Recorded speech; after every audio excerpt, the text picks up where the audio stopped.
शिक्षकांच्या विविध मागण्यांसाठी सांगलीत जिल्हाधिकारी कार्यालयावर धरणे आंदोलन।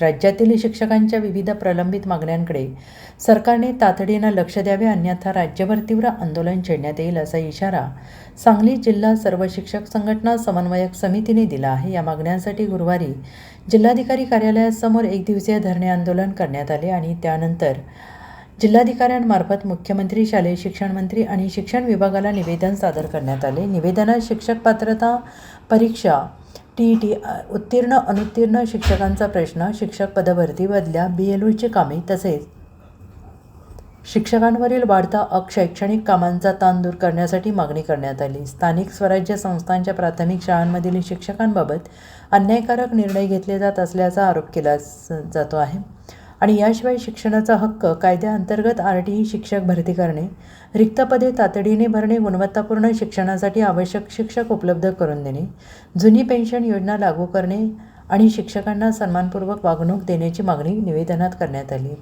राज्यातील विविध शिक्षक संघटनांच्या प्रतिनिधींनी निवेदनावर स्वाक्षऱ्या केल्या असून सरकारने मागण्यांवर लवकरात लवकर सकारात्मक निर्णय न घेतल्यास आंदोलन अधिक तीव्र करण्यात येईल असा इशारा समन्वय समितीने दिला आहे।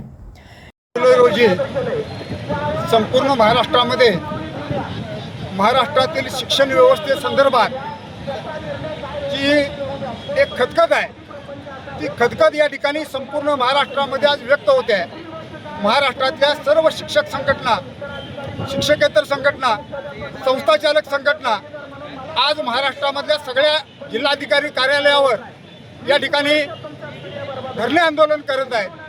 महाराष्ट्रातील सगळ्या प्राथमिक, माध्यमिक, उच्च माध्यमिक शाळा, संस्था या ठिकाणी आज या धरणे आंदोलनामध्ये सहभागी झालेले आहेत। खऱ्या अर्थानं शिक्षकाला शाळेमध्ये शिकवू द्या, शिक्षकाला अशैक्षणिक कामापासून मुक्त करा, या मुख्य मागणीला घेऊन आज शिक्षकांच्यावर लादलेली जी TET परीक्षा आहे, या TETच्या परीक्षेच्या माध्यमातून जे उद्या अनेक गंभीर प्रश्न या शिक्षण व्यवस्थेसमोर उभा राहणार आहेत, फक्त पदोन्नतीचा प्रश्न असेल, या ठिकाणी मुख्याध्यापक पदाचा प्रश्न असेल, असे अनेक प्रश्न या TETच्या माध्यमातून महाराष्ट्रासमोर उभा राहणार। यातून अनेक प्रकारचे भेदभाव शिक्षण व्यवस्थेमध्ये निर्माण होणार आहे आणि या सगळ्यापासून शिक्षकांना SIR मॅपिंग असेल, जनगणना असेल, या सगळ्या कामातून मुक्त करा आणि शिक्षकाला फक्त शाळेमध्ये शिकवू द्या।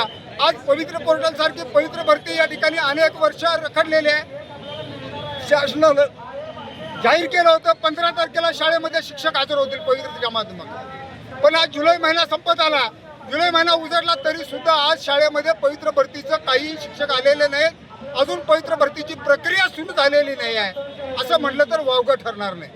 म्हणजे एकंदरीत एकतर शाळेमध्ये शिक्षक नाही आहे, ते शिक्षक जनगणना, BLO वेगवेगळ्या माध्यमातून शाळेच्या बाहेर आहेत आणि विद्यार्थी मात्र शिक्षणापासून वंचित आहे।